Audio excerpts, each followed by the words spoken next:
بسم اللہ الرحمن الرحیم۔ محترم سامعین و سامعات، اللہ کا شکر ہے کہ آج پھر ہم آپ کے سامنے ایک نئی کتاب کا مطالعہ شروع کرنے جا رہے ہیں۔ اس کتاب کے مصنف ہیں ڈاکٹر محمد رفعت صاحب مرحوم، اور کتاب کا عنوان ہے عصر حاضر کے پرفریب نعرے۔ تو آئیے اس کی شروعات کرتے ہیں۔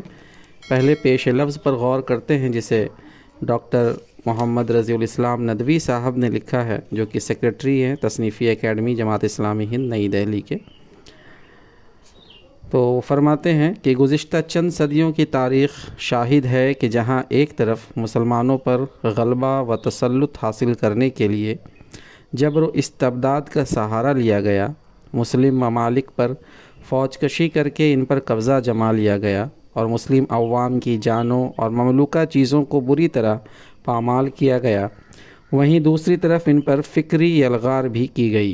اسلام پر دہشت گردی، انتہا پسندی، بنیاد پرستی، قدامت پسندی اور دیگر الزامات لگائے گئے، اور اس کے مقابلے میں بعض نظریات گھڑ کر انہیں زیادہ سائنٹیفک، موجودہ دور سے زیادہ ہم آہنگ اور زیادہ قابل عمل قرار دیا گیا۔ مثلاً کثرتیت یعنی پلورلزم، وحدت ادیان جس کو سرو دھرم سمبھاؤ کہتے ہیں، لا مذہبیت سیکولرزم، حاکمیت جمہور، قوم پرستی وغیرہ۔ کہنے کو تو یہ چند اصطلاحات ہیں، لیکن ان کے پیچھے پورا نظام فکر و فلسفہ پوشیدہ ہے۔ حقیقت میں یہ موجودہ دور کے پرفریب نعرے ہیں جن کی گونج پوری دنیا میں سنائی دے رہی ہے، اور خاص طور سے ہمارے ملک عزیز میں بھی ان کا غلغلہ بلند ہے۔ ضرورت ہے کہ ان نظریات کا علمی انداز میں محاکمہ کیا جائے، ان کے تضادات واضح کیے جائیں، ان کی کمزوریوں کو واشگاف کیا جائے، اور اسلامی نظریہ حیات کی ایسی دلنشیں تشریح و تفہیم کی جائے کہ ان نظریات کے مقابلے میں اس کی برتری ثابت ہو اور وہ موجودہ دور میں بھی لائق عمل، قابل قبول اور قرین عقل معلوم ہو۔ زیر نظر کتاب 10 مضامین پر مشتمل ہے۔ ان میں مذکورہ بالا نظریات سے بحث کی گئی ہے، ان کے مختلف پہلوؤں کا بھرپور تجزیہ کیا گیا ہے، اور اسلام سے ان کا تقابل کر کے اسلامی تصورات کے معقولیت اور برتری ثابت کی گئی ہے۔ یہ مضامین اصلاً ماہنامہ زندگی نو نئی دہلی کے اداریوں یعنی اشارات کی حیثیت سے شائع ہوتے رہے ہیں۔ عمومی افادیت کے پیش نظر اب انہیں کتابی صورت میں شائع کیا جا رہا ہے۔ امید ہے علمی و دینی حلقوں میں اس کتاب کو مقبولیت حاصل ہوگی اور اس سے بھرپور فائدہ اٹھایا جائے گا۔ محمد رضی الاسلام ندوی، سیکریٹری تصنیفی اکیڈمی جماعت اسلامی ہند نئی دہلی، 12 اپریل 2015 عیسوی۔ عصر حاضر کی اصل گمراہی، انکار غیب۔ عصر حاضر کیا ہے؟ اس سوال پر متعدد پہلوؤں سے غور کیا جا سکتا ہے۔ ایک اعتبار سے عصر حاضر ٹیکنالوجی کی غیر معمولی ترقی کا دور ہے، اور یہی اس عہد کی اصل امتیازی خصوصیت ہے۔ بعض تجزیہ کرنے والے ٹیکنالوجی کی اس ترقی کے چند اہم عناصر کی نشاندہی بھی کرتے ہیں۔ مثلاً الیکٹرانک ٹیکنالوجی، ابلاغ کی تکنیک یعنی کمیونیکیشن، خلائی ٹیکنالوجی یعنی اسپیس، نیوکلیر ٹیکنالوجی، ذرائع آمد و رفت، کمپیوٹر، انٹرنیٹ اور جدید اسلحہ۔ سوال یہ پیدا ہوتا ہے کہ کیا ٹیکنالوجی کی یہ غیر معمولی ترقی اپنے ساتھ کوئی چیلنج بھی لائی ہے؟ اس سوال کا جواب اثبات میں ہے، یعنی پازیٹیو ہے۔ ٹیکنالوجی کی اس ترقی کے ساتھ 3 بڑے چیلنج سامنے آئے ہیں۔ نمبر 1، ٹیکنالوجی کے ضرورت سے زیادہ استعمال کا چیلنج، جسے ٹیکنالوجی کا نشہ یا آپ لت ایڈکشن کہہ سکتے ہیں۔ نمبر 2، ٹیکنالوجی کی بنا پر طاقتور اور کمزور کے درمیان بڑھتی ہوئی خلیج کا چیلنج۔ اور نمبر 3، ٹیکنالوجی کی روز افزوں ترقی کی وجہ سے قدرتی نظام کے توازن میں خلل اور آلودگی کا مسئلہ یعنی پالیوشن۔ اب عصر حاضر کیا ہے؟ اس سوال کے ایک جواب کا اوپر تذکرہ کیا گیا ہے، وہ یہ کہ عصر حاضر ٹیکنالوجی کا دور ہے۔ اس کا ایک اور جواب یہ ہے کہ عصر حاضر گلوبلائزیشن کا دور ہے۔ اس دور میں دنیا سکڑ کر ایک بستی بن گئی ہے، چنانچہ ملکوں اور قوموں کے درمیان سرحدوں کی موجودگی کے باوجود ایک دوسرے سے ان کا ارتباط یعنی تعلق ریلیشنز اس درجے بڑھ چکا ہے کہ کوئی ملک عالمی تبدیلیوں سے بے نیاز نہیں رہ سکتا، یعنی پوری دنیا میں کوئی تبدیلی ہوگی تو اس کے اثر سے کوئی خالی نہیں رہ سکتا۔ گلوبلائزیشن کے اس مظہر نے بھی نئے چیلنج پیدا کیے ہیں۔ ان میں 3 چیلنج بنیادی ہیں۔ پہلا چیلنج یہ ہے کہ دنیا بہت عرصے تک الگ الگ سیاسی یونٹوں میں منقسم نہیں رہ سکتی، اس کو ایک عالمی ریاست بننا ہوگا۔ اس عالمی ریاست کی فکری بنیادیں کیا ہوں گی؟ یہ ایک حل طلب سوال ہے۔ دوسرا چیلنج یہ ہے کہ جب تک یہ عالمی ریاست وجود میں نہ آئے اس وقت تک ایک صاف ستھرے مبنی بر انصاف بین الاقوامی قانون کی ضرورت ہے جو ملکوں کو ایک دوسرے کے حقوق کا احترام سکھائے۔ یہ قانون کیسے مرتب کیا جائے اور اس کے لیے درکار قوت نافذ کہاں سے آئے گی؟ تیسرا چیلنج یہ ہے کہ قدرتی ماحول کے توازن کو کیسے بحال کیا جائے اور توازن کی بحالی کے اس مشکل کام میں روئے زمین کی تمام قوموں اور ملکوں کا تعاون کیسے حاصل کیا جائے۔ عصر حاضر کی حقیقی ماہیت یعنی آپ ایسنس کہہ سکتے ہیں۔ تو عصر حاضر کیا ہے؟ اس سوال کے 2 مقبول ترین جوابات آپ کے سامنے آئے، ایک ٹیکنالوجی والا تھا اور دوسرا یہ کہ گلوبلائزیشن۔ ایک جواب یہ ہے کہ عصر حاضر کی اصل خاصیت ٹیکنالوجی کا غیر معمولی عروج ہے، ایکسٹرا آرڈنری ترقی۔ دوسرا جواب یہ ہے کہ عصر حاضر کی اصل روح گلوبلائزیشن ہے۔ بلا شبہ یہ دونوں جوابات جزوی طور پر پارشلی صحیح ہیں، یعنی یہ عصر حاضر کے ظاہری پہلوؤں میں سے 2 نمایاں ترین پہلوؤں کی نشاندہی کرتے ہیں، لیکن عصر حاضر کی اصل حقیقت دریافت کرنے کے لیے ہمیں محض اس کے ظاہر کا تجزیہ نہیں کرنا چاہیے، بلکہ ان افکار و خیالات کا گہرا جائزہ لینا چاہیے جن سے عصر حاضر کی تشکیل ہوئی ہے۔ زندگی، تمدن اور تہذیب کا ظاہری ڈھانچہ بلا شبہ اہمیت رکھتا ہے، لیکن اس کی حیثیت صرف قالب کی ہے۔ اس کے اندر جو روح موجود ہے وہ افکار و خیالات کی روح ہے۔ چنانچہ عصر حاضر کو سمجھنے کے لیے ہمیں یہ جاننا چاہیے کہ وہ تصورات کون سے ہیں جن کی بنیاد پر عصر حاضر کی غالب تہذیب مغربی تہذیب کی تعمیر ہوئی ہے۔ مغربی تہذیب کے افکار و نظریات بہت سے ہیں۔ فلسفے میں ہیومنزم اور وجودیت یعنی ایگزسٹنلزم، اجتماعیت میں سیکولرزم اور جمہوریت، اخلاقیات میں افادیت یعنی یوٹیلیٹیرینزم اور اضافیت یعنی ریلیٹیوزم، معاشیات میں آزاد مسابقت جس کو ہم فری کمپٹیشن کہتے ہیں، تصور کائنات میں مادیت یعنی میٹریلزم، اور بخت و اتفاق یعنی چانس، اور جانداروں کی دنیا میں نظریہ ارتقاء ایوولوشن اس تہذیب کے مشہور نظریات ہیں۔ ان نظریات میں باہم بہت سے اختلافات ہیں، لیکن ان سب کے درمیان ایک مشترکہ رجحان، ایک کامن ٹرینڈ موجود ہے جس کو سادہ الفاظ میں غیب کا انکار کہا جا سکتا ہے۔ غیب کے انکار کے رجحان کی اتباع میں جو نقطہ نظر وجود میں آیا ہے اسے آج کل سائنسی نقطہ نظر کہتے ہیں کہ بھئی یہ سائنٹیفک پوائنٹ آف ویو ہے۔ اس نقطہ نظر کے مطابق حقیقت صرف وہ ہے جسے انسان اپنے حواس کی مدد سے اپنی گرفت میں لے سکے، جو دیکھی جا سکے، سنی جا سکے اور جس کی پیمائش ہو سکے۔ اگر کوئی چیز اس قسم کی نہیں ہے تو پھر وہ حقیقت نہیں ہے بلکہ محض واہمہ ہے۔ سائنسی نقطہ نظر یعنی سائنٹیفک ورلڈ ویو کے مطابق معلومات کی فراہمی کے لیے ایک سائنسی طریقہ کار، سائنٹیفک میتھڈ بھی تجویز کیا گیا ہے۔ اب وہ طریقہ کار یہ ہے کہ انسان اپنے حواس کی مدد سے معلومات اکٹھا کرے اور پھر اپنی استدلالی قوتوں سے کام لے کر ان معلومات کو منظم انداز میں مرتب کرے۔ اس طریقے کے علاوہ کسی اور منہج کو مستند تسلیم نہیں کیا جاتا۔ چنانچہ عصر حاضر کیا ہے؟ اس سوال کا حقیقی جواب یہ ہے کہ عصر حاضر اجتماعی زندگی کی اس شکل سے عبارت ہے جو غیب کے انکار کی بنیاد پر قائم ہے۔ یہ ایک پہلو سے منفی جواب ہے۔ اگر اس سوال کا مثبت جواب دیا جائے تو وہ یہ ہوگا کہ عصر حاضر سائنسی نقطہ نظر کے مطابق انسانی زندگی کی تنظیم کا نام ہے۔ ظاہر ہے کہ غیب کے انکار کا یہ اساسی رجحان جو عصر حاضر کی روح ہے، انبیائی تعلیمات کے لیے ایک چیلنج ہے۔ اس لیے کہ انبیائی تعلیم کی اساس ہی یہ ہے کہ امور غیب پر ایمان لایا جائے۔ نبی کریم صلی اللہ علیہ وسلم نے جو تعلیمات اپنے قول و عمل سے پیش کی ہیں، ان میں ہمیں عصر حاضر کے اس چیلنج کا جواب ملتا ہے۔ آپ صلی اللہ علیہ وسلم پر ایمان لانے والوں کی یہ ذمہ داری ہے کہ اس چیلنج کو قبول کریں اور انسانوں کو اس مقبول عام گمراہی سے نجات دلائیں۔ غیب کے انکار کے اس غلط رجحان کا مقابلہ عقلی و استدلالی سطح پر بھی کیا جانا چاہیے اور نفسیاتی و جذباتی سطح پر بھی، لیکن اس سے قبل یہ دیکھنا ضروری ہے کہ غیب سے مراد کیا ہے۔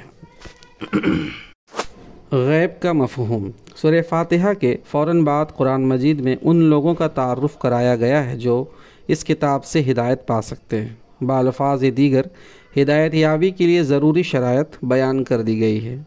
اللہ تعالیٰ سورہ البقرہ کے آیت نمبر 1 تا 5 میں فرماتے ہیں کہ الف لام میم، یہ اللہ کی کتاب ہے، اس میں کوئی شک نہیں۔ ہدایت ہے ان پرہیزگار لوگوں کے لیے جو غیب پر ایمان لاتے ہیں، نماز قائم کرتے ہیں اور جو رزق ہم نے ان کو دیا ہے اس میں سے خرچ کرتے ہیں، جو کتاب تم پر نازل کی گئی ہے قرآن اور جو کتابیں تم سے پہلے نازل کی گئی تھی ان سب پر ایمان لاتے ہیں اور آخرت پر یقین رکھتے ہیں۔ ایسے لوگ اپنے رب کی طرف سے راہ راست پر ہیں اور وہی فلاح پانے والے ہیں۔ ان آیات میں ہدایت پانے کے لیے 6 شرائط کا تذکرہ کیا گیا ہے: تقوی، غیب پر ایمان، اقامت صلاۃ، اللہ کے دیے ہوئے رزق میں سے خرچ کرنا، اللہ کی نازل کردہ کتابوں پر ایمان اور آخرت پر یقین۔ ان میں دوسری شرط غیب پر ایمان ہے۔ مولانا سید ابو الاعلیٰ مودودی رحمۃ اللہ علیہ آیات بالا کی تشریح کرتے ہوئے لکھتے ہیں کہ غیب سے مراد وہ حقیقتیں ہیں جو انسان کے حواس سے پوشیدہ ہیں اور کبھی براہ راست عام انسانوں کے تجربہ و مشاہدہ میں نہیں آتی، مثلا خدا کی ذات و صفات، ملائکہ، وحی، جنت، دوزخ وغیرہ۔ ان حقیقتوں کو بغیر دیکھے ماننا اور اس پر اعتماد کرنا، اس اعتماد پر ماننا کہ نبی صلی اللہ علیہ وسلم ان کی خبر دے رہا ہے، یہ ایمان بالغیب ہے۔ جو شخص ان غیر محسوس حقیقتوں کو ماننے کے لیے تیار ہو، صرف وہی قرآن کی رہنمائی سے فائدہ اٹھا سکتا ہے۔ رہا وہ شخص جو ماننے کے لیے دیکھنے اور چکھنے اور سونگھنے کی شرط لگائے اور جو کہے کہ میں کسی ایسی چیز کو نہیں مان سکتا جو ناپی اور تولی نہ جا سکتی ہو، تو وہ اس کتاب سے ہدایت نہیں پا سکتا۔ یہ تفہیم القرآن کہ سورہ بقرہ کا حاشیہ نمبر 4۔ انکار غیب کی دلیل۔ غیب کا مفہوم جان لینے کے بعد یہ سوال پیدا ہوتا ہے کہ جو لوگ یہ کہتے ہیں کہ غیب موجود نہیں ہے، ان کے اس دعوے کے دلائل کیا ہیں؟ اس سوال کا جائزہ لینے سے یہ بات سامنے آتی ہے کہ منکرین غیب یعنی جو لوگ غیب کا انکار کرتے ہیں، ان کے پاس اپنے موقف کے لیے جو دلائل ہے وہ موجود نہیں ہیں، بلکہ صرف ایک دلیل ہے، وہ یہ کہ جن امور کو غیب کہا جاتا ہے، مثلا ملائکہ، وحی، جنت، دوزخ وغیرہ، وہ چونکہ ہمیں نظر نہیں آتے اس لیے موجود نہیں ہیں۔ لیکن غور کرنے کی بات یہ ہے کہ کیا مندرجہ بالا بیان فی الواقع کوئی دلیل ہے یا محض ایک دعویٰ ہے جو خود دلیل کا محتاج ہے؟ کیا یہ حقیقت نہیں ہے کہ سائنسی نقطہ نظر کے قائلین خود ایسی بہت سی چیزوں کے قائل ہیں جو انسانی حواس کے ذریعے کیے گئے مشاہدے کی گرفت میں نہیں آتی، لیکن ان کے وجود کو محض عقلی استدلال کی وجہ سے مان لیا جاتا ہے؟ مثلا نمبر 1، سائنسی نقطہ نظر کے حاملین عام طور پر اس بات کے قائل ہیں کہ کائنات کے مختلف اجزاء کے درمیان جو پارٹیکلز ہیں ان کے درمیان کشش، اٹریکشن اور انجذاب جیسی طاقتیں موجود ہیں جو ان اجزاء کو باہم وابستہ رکھتی ہیں اور کائنات میں ہونے والی تبدیلیوں کا سبب ہے۔ لیکن ان طاقت کا براہ راست مشاہدہ کسی انسان نے تو نہیں کیا، محض ان کے مظاہر اور اثرات کو دیکھا ہے۔ نمبر 2، سب جانتے ہیں کہ کائنات میں کچھ اشیاء، کچھ چیزیں جاندار ہیں اور کچھ غیر جاندار، لیکن جان یا زندگی کا براہ راست مشاہدہ کسی نے نہیں کیا۔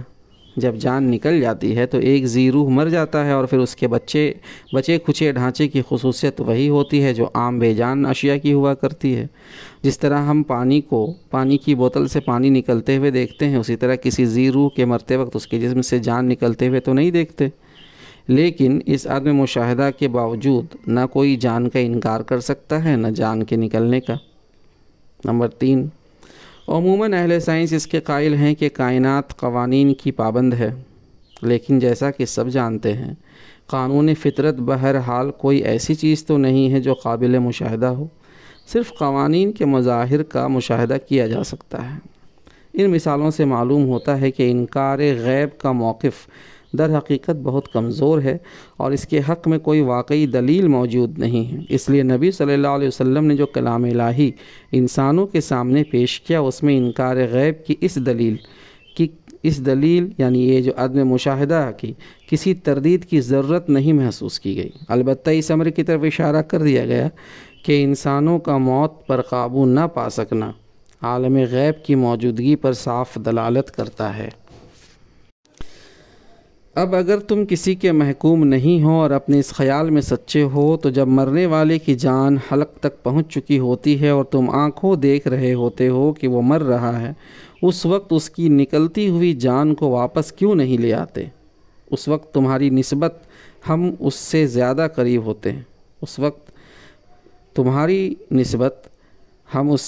قریب ہوتے ہیں مگر تم کو نظر نہیں آتے۔ انکار غیب کے یہ سورہ واقعہ کی آیت نمبر 78-83 کا ترجمہ تھا۔ انکار غیب کے موقف کی کمزوری سامنے آ چکی ہے۔ اس کے پہلو غیب پر ایمان کے مثبت دلائل بھی موجود ہیں۔ نبی کریم صلی اللہ علیہ وسلم پر نازل ہونے والی کتاب قرآن مجید ایمان بالغیب کے لیے مثبت بنیادیں فراہم کرتی ہے۔ انبیاء پر اعتماد ایسی ہی مثبت بنیاد ہے۔ انبیاء پر اعتماد۔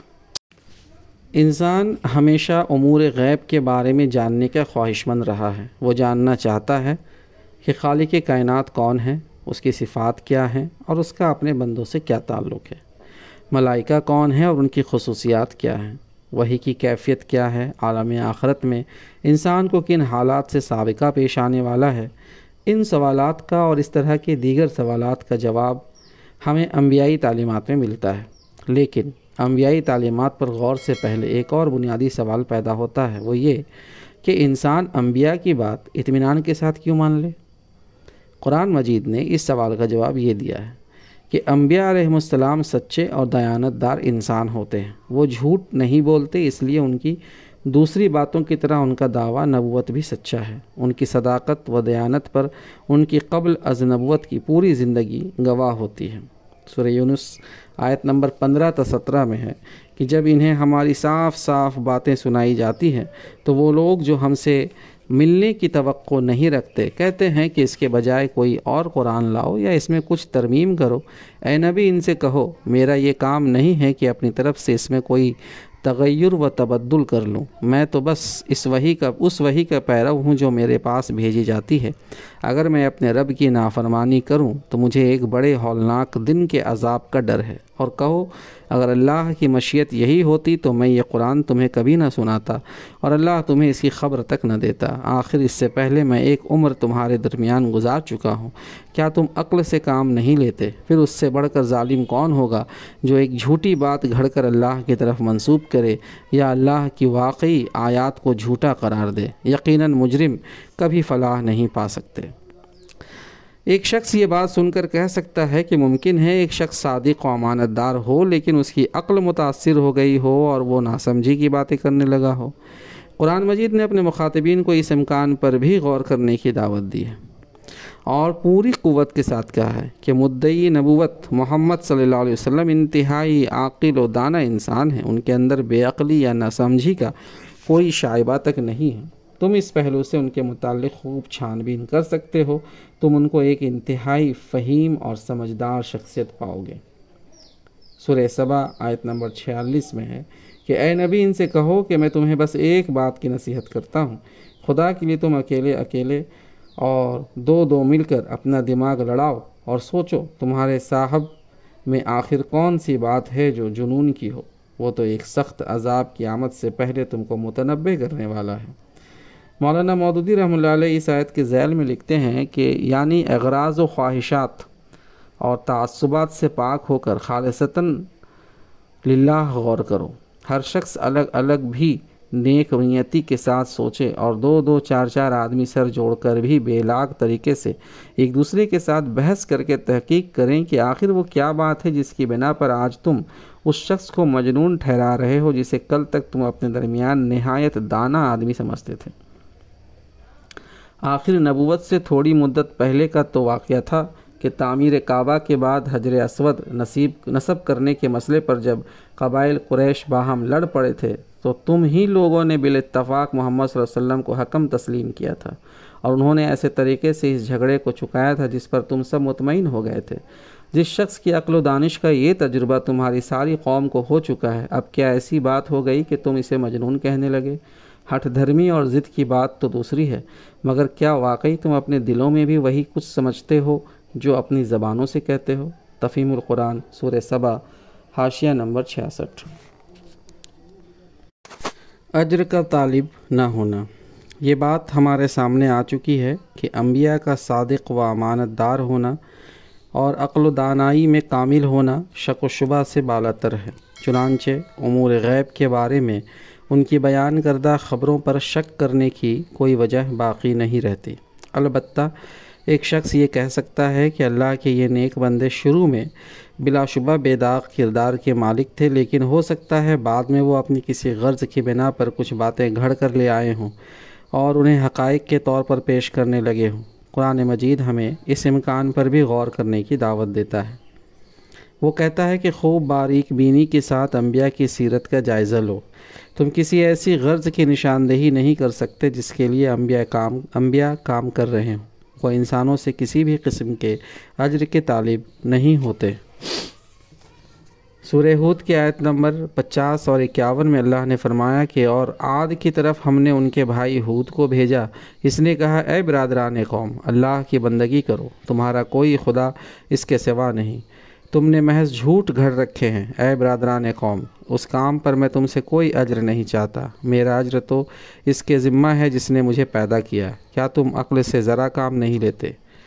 پھر سورہ مومنون کی آیت نمبر 72 اور 73 میں فرمایا اے نبی، کیا آپ ان سے کچھ مانگ رہے ہیں؟ آپ کے لیے تو آپ کے رب کا دیا ہوا ہی بہتر ہے، اور وہ بہترین رازق ہے، اور واقعہ یہ ہے کہ آپ تو ان کے سیدھے راستے کی طرف بلا رہے ہیں۔ سورہ الفرقان آیت نمبر 56 اور 57 میں فرمایا اے نبی، تم کو تو ہم نے بس ایک بشارت دینے والا اور خبردار کرنے والا بنا کر بھیجا ہے، ان سے کہہ دو کہ میں اس کام پر تم سے کوئی اجرت نہیں مانگتا، میری اجرت بس یہی ہے کہ جس کا جی چاہے وہ اپنے رب کا راستہ اختیار کر لے۔ اس طرح قرآن اپنی حجت تمام کرتا ہے۔ جو نیک نفس انسان سچے اور امانت دار بھی ہوں، عقل اور دانائی میں بھی کامل ہوں، اور اپنی کوئی ذاتی غرض بھی نہ رکھتے ہوں، ان کی باتوں پر یقین نہ کرنے کی آخر کیا وجہ ہو سکتی ہے؟ چنانچہ انبیاء امور غیب کے بارے میں جو کچھ بتاتے ہیں اس پر ایمان لانا عقل کا عین تقاضا ہے۔ بعض حقائق غیب کا مشاہدہ۔ مندرجہ بالا دلائل کے علاوہ یہ بات بھی قابل غور ہے کہ اللہ تعالیٰ انبیاء اکرام کو بعض حقائق غیب کا مشاہدہ بھی کرا دیتا تھا تاکہ وہ پورے اطمینان کے ساتھ لوگوں کو امور غیب کے بارے میں بتا سکیں اور ان سے ایمان بالغیب کا مطالبہ کر سکیں۔ چنانچہ قرآن اس موقع کا تذکرہ کرتا ہے جب نبی صلی اللہ علیہ وسلم نے جبرائیل فرشتے کو دیکھا اور انہوں نے اللہ کی وحی آپ تک پہنچائی۔ یہ تو ایک وحی ہے جو اس پر نازل کی جاتی ہے، اسے زبردست قوت والے نے تعلیم دی ہے، یعنی جبرائیل امین نے۔ وہ سامنے آ کھڑا ہوا جبکہ وہ بالائی افق پر تھا، پھر قریب آیا اور اوپر معلق ہو گیا، یہاں تک کہ 2 کمانوں کے برابر یا اس سے کچھ کم فاصلہ رہ گیا۔ تب اس نے اللہ کے بندے پر وحی پہنچائی جو وحی بھی اسے پہنچانی تھی۔ نظر نے جو کچھ دیکھا، دل نے اس میں جھوٹ نہ ملایا۔ اب کیا تم اس چیز پر اس سے جھگڑتے ہو جسے وہ آنکھوں سے دیکھتا ہے؟ اور ایک مرتبہ پھر اس نے سدرۃ المنتہا کے پاس اس کو اترتے دیکھا، جہاں پاس ہی جنت المأویٰ ہے۔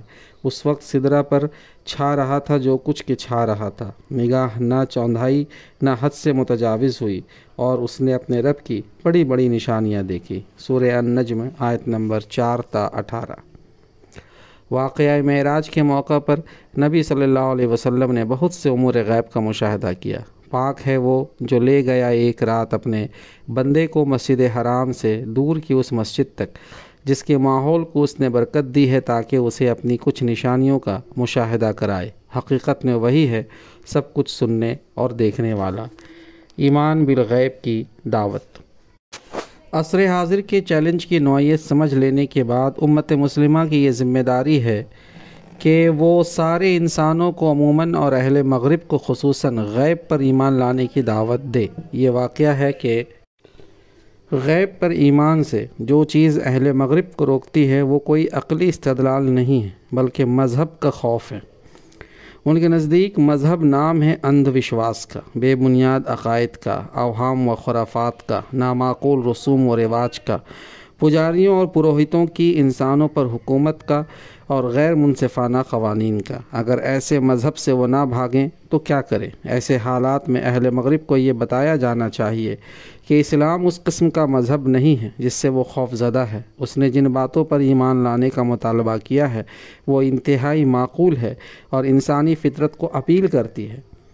اے لوگو جو ایمان لائے ہو، ایمان لاؤ اللہ پر اور اس کے رسول پر اور اس کتاب پر جو اللہ نے اپنے رسول پر نازل کی ہے، اور ہر اس کتاب پر جو اس سے پہلے وہ نازل کر چکا ہے، اور جس نے اللہ اور اس کے ملائکہ اور اس کی کتابوں اور اس کے رسولوں اور روز آخرت سے کفر کیا وہ گمراہی میں بھٹک کر بہت دور نکل گیا۔ سورہ النساء آیت نمبر 136۔ اسلام میں کسی ایسے مذہبی اجارہ دار طبقے یعنی کلرگی کی کوئی گنجائش نہیں جو اللہ کی ہدایت کی منمانی تشریح کرنے کا اختیار رکھتا ہو۔ ان میں ایک گروہ امیوں کا ہے جو کتاب کا تو علم رکھتے نہیں، بس اپنی بے بنیاد امیدوں اور آرزوؤں کو لیے بیٹھے ہیں اور محض وہم و گمان پر چلے جا رہے ہیں۔ بس ہلاکت اور تباہی ہے ان لوگوں کے لیے جو اپنے ہاتھوں سے شرع کا نوشتہ لکھتے ہیں، پھر لوگوں سے کہتے ہیں کہ یہ اللہ کے پاس سے آیا ہوا ہے تاکہ اس کے معاوضے میں تھوڑا سا فائدہ حاصل کر لے۔ ان کے ہاتھوں کا یہ لکھا ہوا بھی ان کے لیے تباہی کا سامان ہے اور ان کی یہ کمائی بھی ان کے لیے موجب ہلاکت۔ البقرہ آیت نمبر 78-79۔ آخر میں اہل مغرب کو یہ بھی بتایا جانا چاہیے کہ نبی کریم صلی اللہ علیہ وسلم کی آمد کی ایک غرض یہ ہے کہ دنیا سے تمام نامعقول رسوم و رواج کا اور غیر منصفانہ قوانین کا خاتمہ کر دیا جائے۔ سورہ اعراف کی آیت نمبر 157 میں اللہ تعالیٰ فرماتے ہیں، آج یہ رحمت ان لوگوں کا حصہ ہے جو اس پیغمبر نبی امی صلی اللہ علیہ وسلم کی پیروی اختیار کریں جس کا ذکر انہیں اپنے ہاں توریت اور انجیل میں لکھا ہوا ملتا ہے۔ وہ انہیں نیکی کا حکم دیتا ہے، بدی سے روکتا ہے، ان کے لیے پاک چیزیں حلال اور ناپاک چیزیں حرام کرتا ہے، اور ان پر سے وہ بوجھ اتارتا ہے جو ان پر لدے ہوئے تھے، اور وہ بندشیں کھولتا ہے جن میں وہ جکڑے ہوئے تھے۔ لہٰذا جو لوگ اس پر ایمان لائیں اور اس کی حمایت اور نصرت کریں اور اس روشنی کی پیروی اختیار کریں جو اس کے ساتھ نازل کی گئی ہے، وہی فلاح پانے والے ہیں۔ سامعین، یہ ایک باب مکمل ہوا۔ اس کے بعد پھر سیکولرزم اور جمہوریت پر بھی ڈاکٹر صاحب نے بہت اچھی گفتگو کی ہے، تو وہ انشاءاللہ ویڈیو طویل نہ ہو جائے اس لیے ہم نے یہاں ایک باب مکمل کیا ہے۔ پھر آئندہ ویڈیو بھی جلد اپلوڈ کریں گے انشاءاللہ۔ اور اگر ابھی تک آپ نے ہمارا چینل کو سبسکرائب نہیں کیا ہے تو برائے مہربانی سبسکرائب کر لیں، اسے شیئر کریں تاکہ دوسرے لوگوں کو بھی فائدہ پہنچے۔ جزاک اللہ خیر۔